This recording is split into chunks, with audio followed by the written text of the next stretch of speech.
بسم اللہ الرحمن الرحیم۔ حضور شیخ الاسلام بیش 25 سال پہلے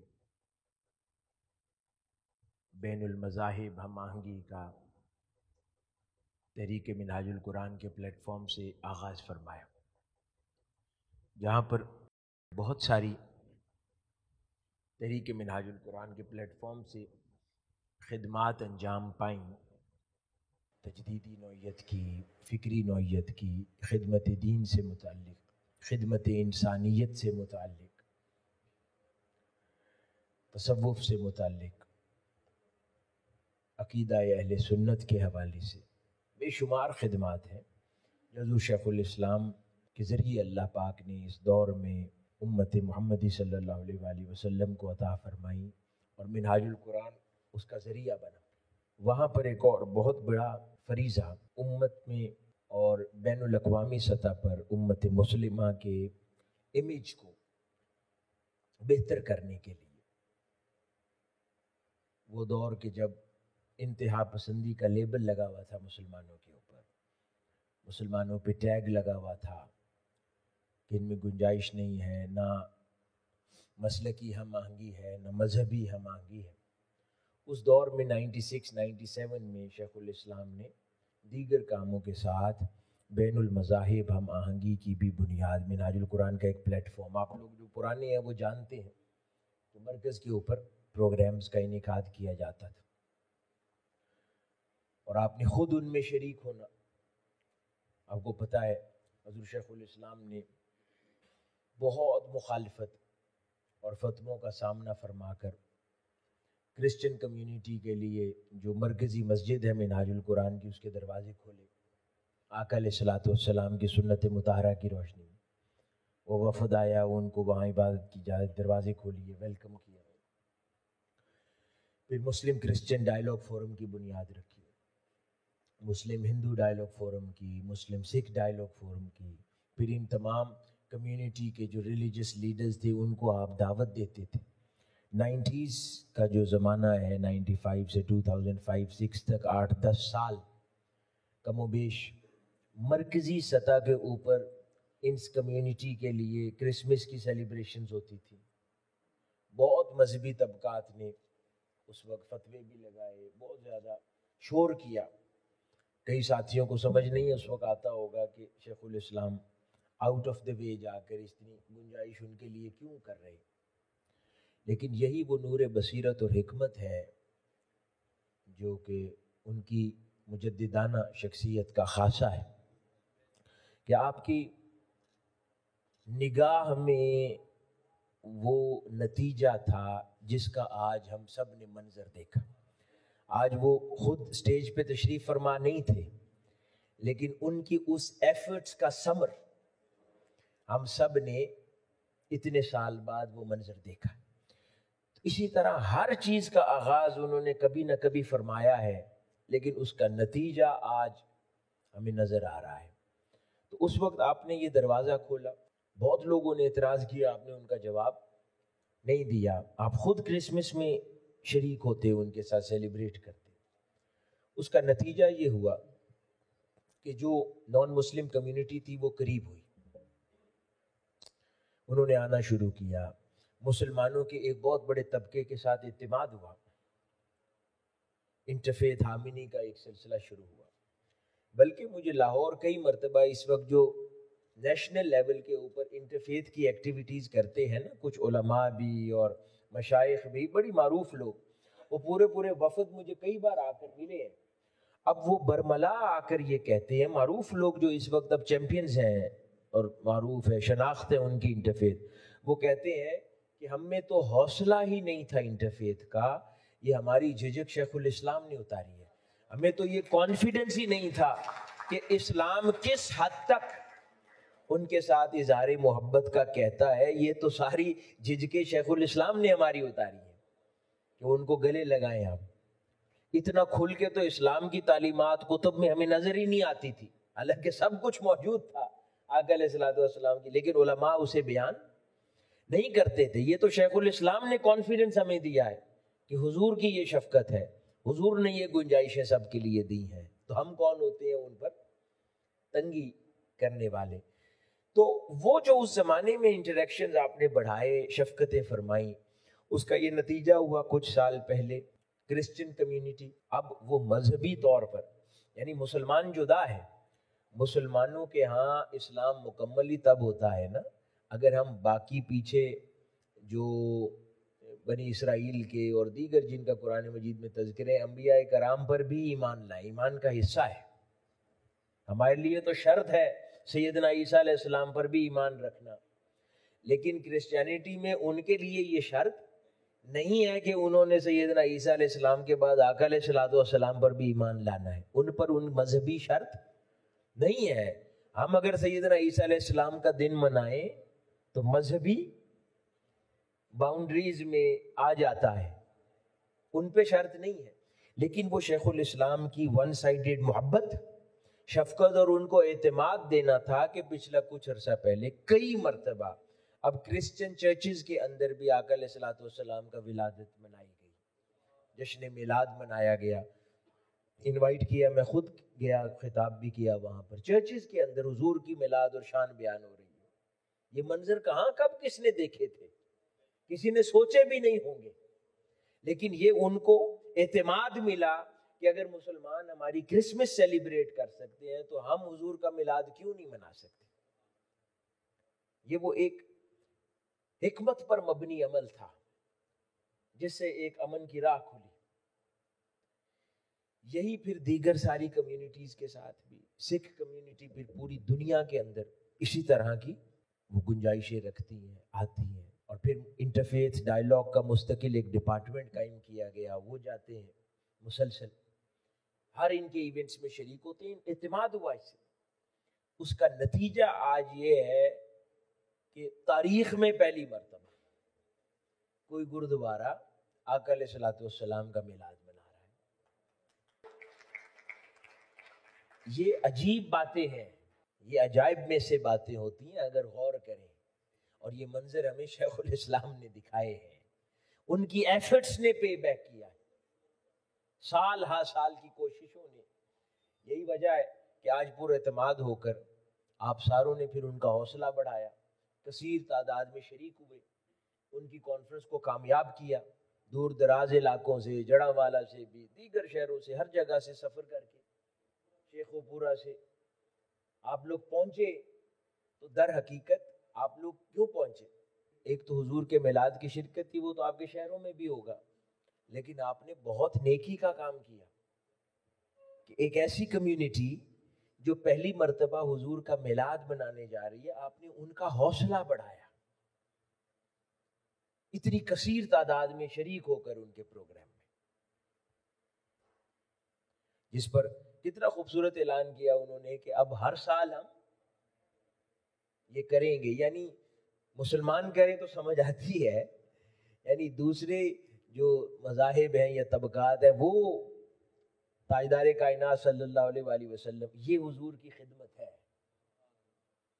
سمجھیں تو یہ خدمت ہے کہ اپنے تو اپنے پرایوں سے بھی حضور کے نام کے ڈنکے بجوا دیے جائیں، یہ خدمت ہے، یہ حضور کے ساتھ اظہار محبت ہے۔ تو اس کا بہت بڑا، جہاں پر علاقے کے دیگر معزز کمیونٹی ممبرز، مشائخ، علماء کرام، ان کا تو رول ہے ہی ہے، ان کے ساتھ انٹریکشن رکھتے ہیں مسلسل، اس کا ایک لامحالہ بہت بڑا عمل دخل ہے، لیکن دوسری طرف نیشنل لیول کے اوپر یہ منہاج القرآن کی ایفرٹس ہیں جنہوں نے یہ گنجائشیں پیدا کر دی ہیں۔ آج کوئی فتویٰ بھی نہیں لگاتا، آج سے 10 سال پہلے علماء اور مشائخ سوچ بھی نہیں سکتے تھے کہ میلاد شریف کی سیلیبریشن کسی چرچ یا گردوارے میں ہو، آج کوئی فتویٰ نہیں لگاتا، کیونکہ آج ہر کوئی ڈرتا ہے اس عمل کے پیچھے، انہیں پتا ہے کہ شیخ الاسلام جیسی بڑی شخصیت علمی دلیل کے ساتھ کھڑی ہے، وہ کس کو چیلنج کریں گے؟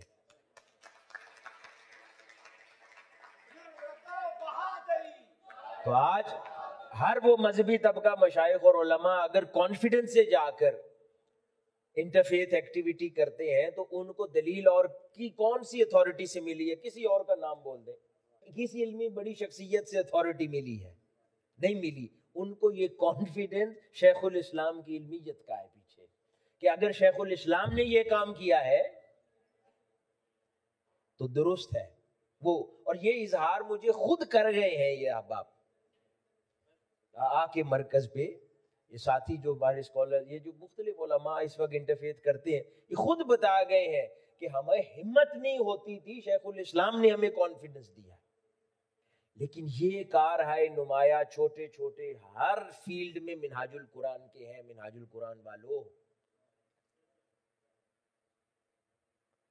جہاں سے پھر آگے سالوں بعد ایک حکمت پر مبنی فیصلہ فرماتے شیخ الاسلام، سالوں بعد اس کے نتائج ہم دیکھتے. آج میرا دل بہت خوش تھا دیکھ کے یہ منظر کہ اللہ پاک نے اس کا کیسا منظر پیدا فرمایا. اتنی بڑی ایک ایکٹیویٹی. اور یہ عام بات نہیں ہے کہ آپ کسی نارمل گردوارے میں یہ کام کر رہے ہیں. یہ ان کی موسٹ سیکریڈ پلیس ہے سکھ کمیونٹی کی. اور یہ بہت کھلے دل کا ثبوت ہے. یہ ان کی موسٹ سیکریڈ پلیس کے اوپر ان کے لیے اس طرح ہے نا. وہاں پر یہ تاجدار کائنات صلی اللہ علیہ وسلم کا میلاد منا رہے ہیں اور وہ کہہ رہے ہیں اب ہر سال منائیں گے. تو یہ عجائب میں سے ہے، اس کو کرامت کہتے ہیں. ماشاءاللہ. تو اسی طرح منہاج القرآن کی ہر فیلڈ میں تجدید اور احیاء کی اسی طرح ایکٹیویٹیز ہیں. انتہا پسندی کے حوالے سے اب آپ کچھ سال پہلے تک ذرا غور کر لیں نا، ایک کتنی بڑی پوری دنیا کے اندر ایک ہوا چل پڑی تھی، مسلمان دہشت گرد ہیں. اب آواز دبی ہے کہ نہیں دبی ہے؟ دب گئی ہے نا، ختم ہو گئی نا ایک قسم کی. 20 سال لگے. اب اس سارے محاذ کے اوپر تنہا اس دور میں شیخ الاسلام نے شروع کی جا. اس زمانے تو ہر جگہ سے کیا آواز لگتی تھی، ہاں یہ بھی غلط ہے لیکن ان کا عمل بھی تو دیکھیں. شیخ الاسلام نے آؤٹ رائٹلی کلیئرلی کہا کہ غلط غلط ہے، اس کے لیے کوئی دلیل نہیں دی جا سکتی. فتویٰ دیا، پوری دنیا میں کانفرنسز کی، نصاب تیار کیا، بین الاقوامی سطح پر پھر لٹریچر چھپا، گوروں نے لٹریچر چھاپا، کتابوں میں لکھا گیا. ہوتا کیا ہے کہ جب امن کا قیام عمل میں آ جاتا ہے اور زمانہ گزر جاتا ہے، لوگوں کی یادداشت بڑی کمزور ہے. لوگ بھول جاتے ہیں کہ جب یہ آگ لگی ہوئی تھی یہ آگ بجھانے والا کون تھا، بھول جاتے ہیں لوگ بدقسمتی سے. لیکن ہمیں لوگوں کو یہ بات یاد کرواتے رہنا چاہیے کہ یہ ایفرٹ کس نے کی تھی، کتنا بڑا محاذ ہے. یہ تحریک کی تجدیدی کاوش ہے. ہر دور کے اندر جس طرح کا فتنہ آتا ہے اس کو ایڈریس کیا گیا ہے. عقیدہ اہل سنت کے حوالے سے منہاج القرآن نے جس زمانے میں کام شروع کیا تھا، اس زمانے میں میلاد کا نام کتنا بڑا کنٹروورشل تھا اور اب کتنا دب گیا. پہلے اگر 100 لوگ سوال کرتے تھے تو 99 اس کی شرعی حیثیت پوچھتے تھے. اب شاید 100 میں سے ایک پوچھتا ہو، وہ بھی وہی پوچھتا ہوگا جس نے پچھلی ڈسکشن فالو نہیں کی. یعنی دوسرا طبقہ بھی کوئی سیرت کے نام پہ، کوئی کسی نام پر آمادہ ہو گیا حضور کا میلاد منانے کے لیے. ایک جنگ لڑی منہاج القرآن نے. نعت خوانی پاکستان کا کوئی بڑے سے بڑا آپ نام لے لیں نعت خوان کا جو گزر بھی گئے دنیا سے، جو منہاج القرآن کے سٹیج سے نہیں اترا. غور کر لیں، 1980 سے بڑے سے بڑا، چھوٹے سے چھوٹا کوئی نام لے لیں جو کہیں نہ کہیں منہاج القرآن کے چینل سے ہو کے نہیں گزرا. آج جب آسان ہو گیا سب کے لیے، اب تو بہت لوگ ہر جگہ سیلیبریٹ کرتے ہیں، لیکن ہمیشہ یہ یاد رکھنے کی ضرورت ہے کہ جب یہ ٹف ٹائم تھا تو یہ خدمت کس نے انجام دی ہے. یہ وہ تجدیدی کارہائے نمایاں ہے منہاج القرآن کے، چاہے عقیدے کے لیے ہو، دین کے اندر علمیت لوٹانا، خطابات کے اندر، پچھلے دنوں ہم بات کر رہے تھے، خطابات کے اندر قرآن و حدیث کے حوالے لے کر آنا.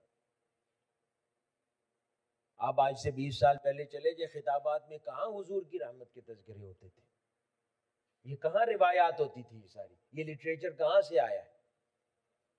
اب ہر کوئی حوالے دیتا ہے، اپنا بھی پرایا بھی۔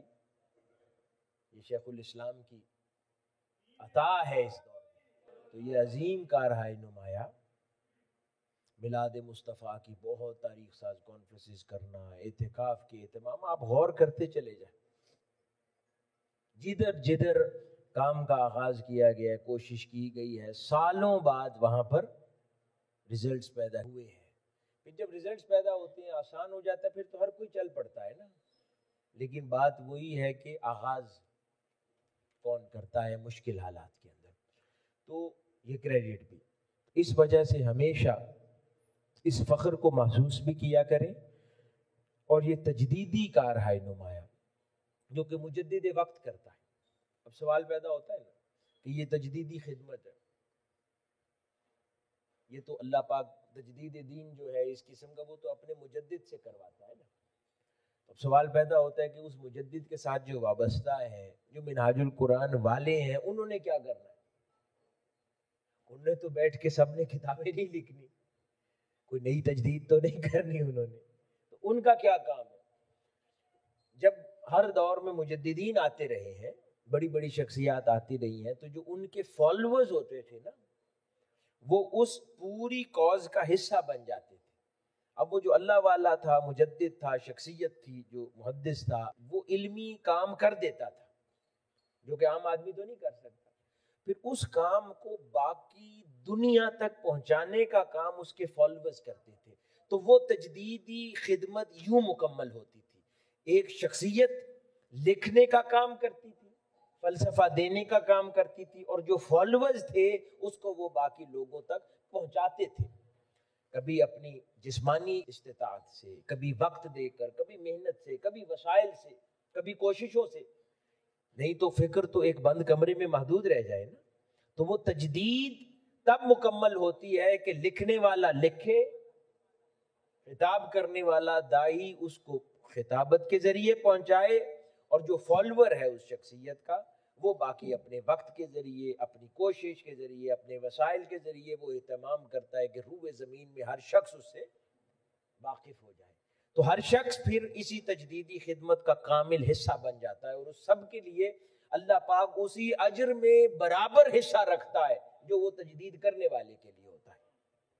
اس پیغام کو پہنچانے والے کے لیے بھی اللہ پاک اتنا ہی اجر لکھ دیتا ہے۔ تو جو منہاج القرآن کے ساتھ رفقا وابستگان کنیکٹڈ ہیں، ہم سب کی ذمہ داری کیا ہے کہ جو یہ فکر ہے، جو کام ہے، جو شیخ الاسلام فرما رہے ہیں، کیونکہ یہ بصیرت پر مبنی ہے، ہماری آنکھ نہیں دیکھتی، وہ دیکھ لیتے ہیں، مرکز اس پر فیصلہ کرتا ہے اور وہ کام انجام ہو جاتا ہے،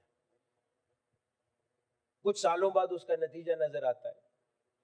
آگے اس فکر کو عام کرتے رہنا، کوشش کرتے رہنا، لوگوں کو ریلائز کرواتے رہنا، اور پھر نئے لوگوں کو کنٹینیوسلی اس کاز کے ساتھ جوڑنا اور وابستہ کرنا، کیونکہ ایک نیا دور ہے نا، ایک نئی فکر ہے، تجدید ہے، دین کی ایک نئی تعریف ہے، نئی ڈیفینیشن ہے، اس کو آپ نے متعارف کروانا ہے۔ لاکھوں لوگ جانتے ہیں، لیکن کروڑہا لوگ اور ہیں جن کو وہ تعارف آپ نے کروانا ہے، پہنچانا ہے، سفر رک نہیں جاتا۔ تو ہم سب کی ذمہ داری یہ ہے کہ ہم اس فریضے کو تیزی سے انجام دیتے رہیں۔ جو کام شیخ الاسلام نے کرنا ہے وہ کرتے جا رہے ہیں، جو آپ کے مرکز نے کرنا ہے وہ کر رہا ہے۔ ہر علاقے اور ہر شہر میں ہماری ذمہ داری یہ ہے کہ ہم اپنا کام کرتے جائیں، جو فکر مل رہی ہے شیخ الاسلام سے اس کو لوگوں تک پہنچاتے چلے جائیں، اور اس فکر سے نئے ہزاروں لاکھوں کو متعارف کرواتے چلے جائیں، تاکہ دور پھر پورا بدلے نا، لوگوں کے اندر پھر وہ تنگی اگر جاتی ہے تو 100% جائے، وسعت آ جائے، بیلنس آ جائے، اور وہ جو نئے انداز ہیں، نئی رنگ ہے، نئی رت ہے، اس سے سبھی آشنا ہو جائیں، تو وہ تبھی ممکن ہوگا جب ہم اس کو پہنچائیں گے ہر ایک شخص تک۔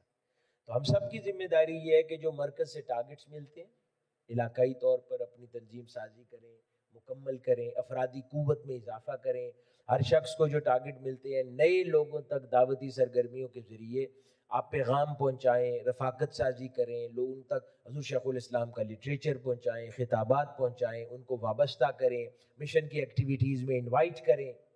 آپ تک بھی شیخ الاسلام کی آواز کسی نے تو پہنچائی ہوگی نا، آگے آپ بھی ذریعہ بنے. تاکہ جو خوشبو ہے اس کو کیوں قید کرنا، ہم تک جو پہنچی تھی آگے ہمیں بھی پہنچانی ہے یا ہم اپنے تک روک کے رکھ لیں گے. آقا علیہ الصلوۃ والسلام نے فرمایا کہ اس شخص سے زیادہ بخیل کوئی نہیں ہے جس کو علم ملا اور اس نے آگے لوگوں میں نہ بانٹا. اگر ہمیں اللہ پاک نے خبر دے ہی دی ہے اپنے اس دور میں مرد کامل کی، تو ہم کیوں بخیل بنے؟ ہمیں پھر اس خبر کو لوگوں میں پہنچانا ہے اور عام کرنا ہے، دعوت کی سرگرمیوں کو تیز کر کے اس ذمہ داری کو انجام دینا ہے. تو ہر علاقہ اپنی ذمہ داری انجام دے رہے ہیں. آپ لوگ بھی ملنے والے ٹارگٹس کو ہر ممکن طریقے کے ساتھ مکمل کریں اور اپنی دعوتی سرگرمیاں پھر سوشل میڈیا کے ذریعے مرکز جیسے ویڈیو کلپس کریٹ کرتا ہے حضور شیخ الاسلام کے. صبح صبح ہر شخص اپنا فریضہ سمجھے کہ میں نے دن شروع ہونے سے پہلے، کوئی بھی کام کرنے سے پہلے میں نے میکسیمم اس کی شیئرنگ کرنی ہے، اس کلپ کی نئے لوگوں تک پہنچانا ہے. دعوت کا ذریعہ ہے، تبھی پہنچے گی نا دعوت اور لوگ وابستہ ہوں گے. پھر وہ بھی اسی فیض میں سے حصہ پا لیں گے جس فیض نے آپ لوگوں کی فکر کو وسعت دے دی ہے، جس فیض نے آپ لوگوں کو گنجائش دی ہے دل میں. آپ سمجھ سکتے ہیں ان امور کو. ذرا سوچئے کہ جو باقی دیندار طبقات ہیں ان کے حالات پہ ذرا غور کریں نا کہ کتنی تنگی تھی معاشرے میں. میں جو حوالہ دے رہا تھا خطاب میں نا، منہاج یونیورسٹی میں ایک ڈپارٹمنٹ کا، اسکول آف ریلیجن اینڈ فلسفی کا، اس کا ایک پروگرام تھا. اس کے اندر کئی علماء بھی شریک تھے. اس کے اندر ابھی کرسچن بھی، ہندو، سکھ سارے مل کے پڑھتے ہیں، مسلمان بھی. اس میں کئی مدارس کے فارغ و تحصیل علماء وہ بھی شریک تھے. ان میں ایک اہل حدیث عالم دین بھی تھے اور بہت متشدد تھے ان امور پر.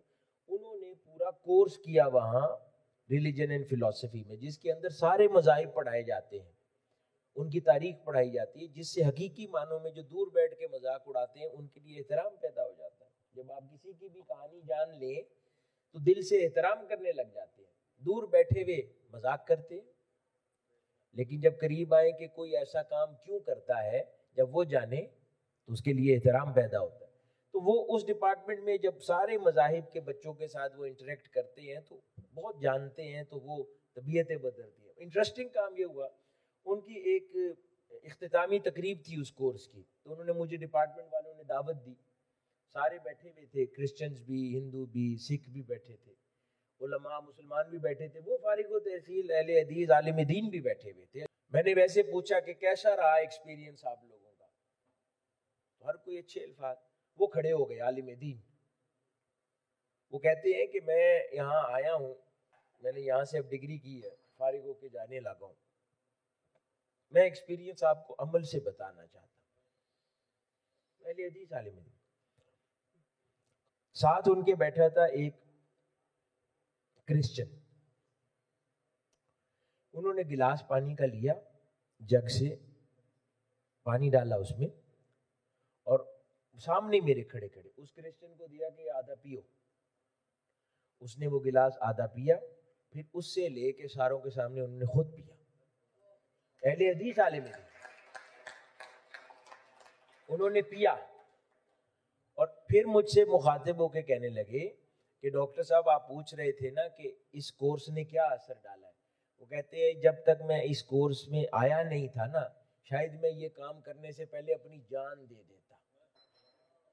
یہ منہاج القرآن نے مجھ پہ اثر ڈال دیا ہے. مجھے بات سمجھ آ گئی ہے کہ انسان اپنی حرمت عزت میں برابر ہے سب، اور یہ مجھے اس درسگاہ سے بات سمجھ آئی ہے. اور پھر انہوں نے جا کر یہ بیان انٹرویو میں ٹی وی پہ بھی دیا، وہ سوشل میڈیا پہ بھی چلتا رہا. یہ ایک ہے. اس طرح کے ٹیسٹیمونیلز کئی علماء نے دیے دیگر مدارس سے آنے والوں نے. تو یہ چھوٹی چھوٹی ایکٹیویٹیز اثرات مرتب کرتی ہیں. تو آپ لوگ بھی جو جو پروجیکٹس اسائنمنٹس مرکز سے میسر آتی ہیں بالکل دل جمی کے ساتھ ان کی نتائج پر محنت کیا کریں. رزلٹ کب آئے گا، انقلاب کب آئے گا، کب کیا ہوگا کیا نہیں ہوگا، وہ اللہ پر چھوڑیں، قیادت پر چھوڑیں. جو ٹارگٹس ملتے ہیں ان کو اچیو کرنے میں مصروف ہو جائیں.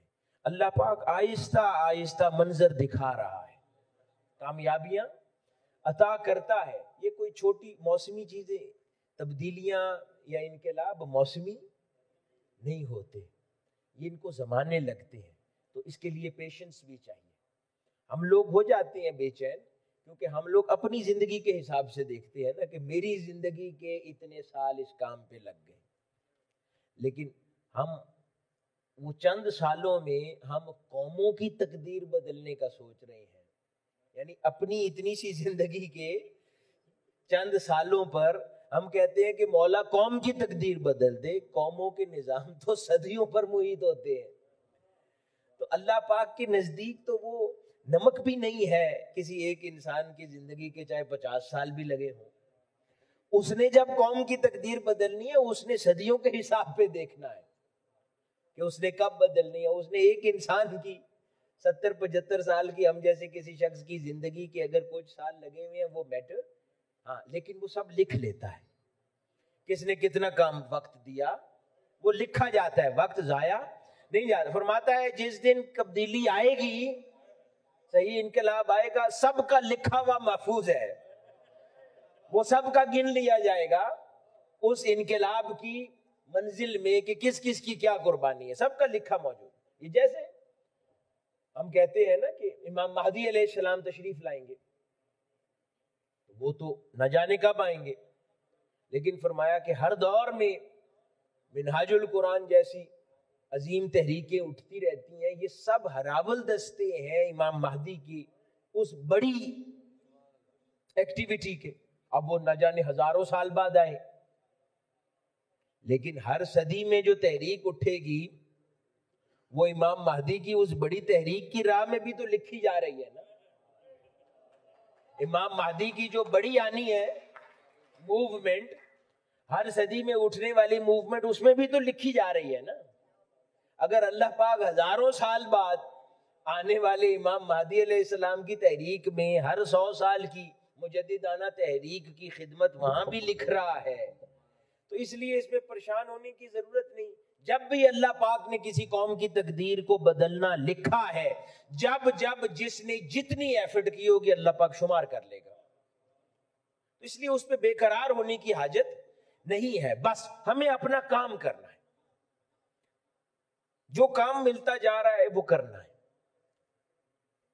ہم اپنی عقل سے نہیں سوچ سکتے، انسان کی عقل ناقص ہے، انسان جذباتی بھی ہے.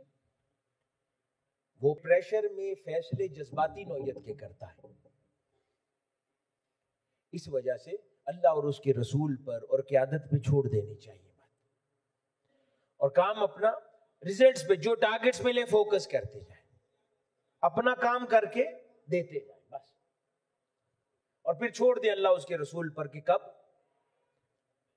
وہ مدد شامل حال ہوگی اور تقدیر بدل جائے گی اس قوم کی. ایک بات پر ہمیشہ ہمیشہ عقیدہ رکھا کریں کہ اللہ پاک نے اس صدی میں تجدید اور مجددیت کا صحرا ہمارے قائد شیخ الاسلام کے سر پر سجایا. اس پہ کوئی کنفیوژن تو نہیں ہے، تو پھر تسلی رکھا کریں. اللہ پاک جب کسی کے سر پہ تجدید کے صحرے سجاتا ہے نا، تو وہ ہاف فیصلے نہیں کرتا، وہ پورے سوچ سمجھ کے پورے فیصلے کرتا ہے. وہ یہ نہیں ہوتا کہ کوئی پارٹ ٹائم مجدد ہے، کہ دن کے ٹائم مجدد ہے اور شام کو مجدد نہیں ہے، یا پہلے 25 سال میں مجدد ہے دوسرے 25 سال میں مجدد نہیں ہے. مجدد پھر وہ پوری صدی کا ہوتا ہے. وہ پھر جو کچھ چل رہا ہوتا ہے اگر اس کی منشا سے ہے تو اس میں خیر ہی ہے. پھر دائیں بائیں کمزور ہو کر بھٹکنے کی ضرورت نہیں ہوتی. پھر عقیدہ مضبوط ہونا چاہیے کہ ہمیں شاید سمجھ نہیں آ رہی، اس میں کچھ خیر ہی ہے. اگر اللہ کے دین کے مجدد نے فیصلہ کیا ہے تو اس میں خیر ہے. کیونکہ اگر آقا صلی اللہ علیہ وسلم فرماتے ہیں کہ مومن نور خدا سے دیکھتا ہے تو مجدد سوچے کیسے دیکھتا ہوگا. ایک مومن کے لیے فرماتا ہے نا کہ اس کی بصیرت سے ڈرو، وہ اللہ کے نور سے دیکھتا ہے. تو ہم تو مجدد کی بات کر رہے ہیں، اس صدی میں نائب الرسول کی بات کر رہے ہیں. ہر مجدد اپنی اپنی صدی میں تاجدار کائنات صلی اللہ علیہ وآلہ وسلم کا نائب ہوتا ہے. کیا ہوتا ہے؟ نائب ہوتا ہے. تو آقا علیہ الصلوۃ والسلام ایسے ہی کسی کو اپنا نائب بنا دیں گے جس پہ ہمیں لگنے لگ جائے کہ شاید ہمیں کئی امور میں زیادہ سمجھ ہے اس نائب الرسول سے؟ نہیں ہے نا ایسا. اس وجہ سے اور پھر بصیرت ہے. جیسے میں نے بتایا کہ وہ ایک کام شروع فرماتے ہیں، 25 سال بعد اس کے ہم رزلٹ دیکھتے ہیں. تو اگر ان کی بنائی ہوئی چیزیں اور فیصلے اور کام شروع کیے ہوئے آج سے 25 سال پہلے بھی ہیں، اور شاید اگر جو آج انہوں نے فرمائے ہیں اس کے نتائج تسلی بخش اگلے 25 سال میں بھی نظر آئیں گے. اور حضور شیخ الاسلام ہمیشہ فرماتے ہیں ایک بات پہ یقین اور تسلی رکھا کریں، یہ صدی منہاج القرآن کی صدی ہے. ہر طبقہ، ہر دینی شخصیت، مشائخ، بارگاہیں، درگاہیں، علماء، سب کی خدمت مقبول ہے. ہر کوئی اپنی اپنی جگہ پر ایک خدمت اللہ اور اس کے رسول اور دین کی انجام دے رہا ہے، اللہ پاک قبول کرتا ہے. لیکن ایک دور کسی ایک شخصیت سے وابستہ کرتا ہے.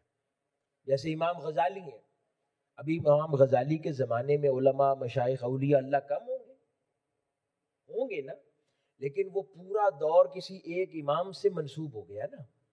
اب ادھر اس زمانے سے بعد میں نام اگر کتابیں کھول کے پڑھیں تو شاید سمجھ آ جائیں، ادروائز زبانی کوئی پوچھے کہ امام غزالی کے زمانے میں اور کون کون تھا، کسی کو نہیں پتا. کوئی پوچھے حضور داتا گنج بخش علی حجویری کے زمانے سے کوئی اور 2 نام بتا دے بڑے، کسی کو یاد نہیں ہوں گے. کوئی پوچھے مجدد الفسانی کے زمانے سے کوئی 2-4 بڑے نام اور بزرگوں کے بتا دے. اس کا یہ مطلب نہیں ہے کہ بزرگ تھے نہیں، ہوں گے، دین کی خدمت بھی انجام. لیکن اللہ پاک، حضرت شاہ ولی اللہ محدث دہلوی کیا فرماتے ہیں رضی اللہ تعالیٰ عنہ، کہ اللہ پاک کا ایک قانون ہے، کوئی اسے پسند کرے یا نہ کرے. اللہ پاک ہر زمانے میں کسی ایک کے ساتھ لاڈ کر لیتا ہے. کیا کر لیتا ہے؟ لاڈ کر لیتا ہے. پھر وہ بہت کچھ اس سے وابستہ کر دیتا ہے، اپنی رضا اس کے ساتھ جوڑ دیتا ہے. اب کسی کو یہ قانون پسند آئے یا نہ آئے، لیکن وہ ایسا ہی کرتا ہے اور اس پر کسی کا کوئی چارہ نہیں چلتا، بس وہ کرتا ہے. کوئی پسند آ جاتا ہے کسی دور سے تو اس بات پر یقین رکھا کریں، جیسے نام بتایا نا کہ امام غزالی کا دور، شیخ اکبر محی الدین ابن العربی کا دور، مجدد الفسانی کا دور، حضور سیدنا غوث العظم کا دور، خواجہ اجمیر کا دور، خواجہ نظام الدین اولیاء کا دور. یہ دور جب آگے بڑھے گا تو یہ شیخ الاسلام ڈاکٹر طاہر القادری کا دور کہلائے گا.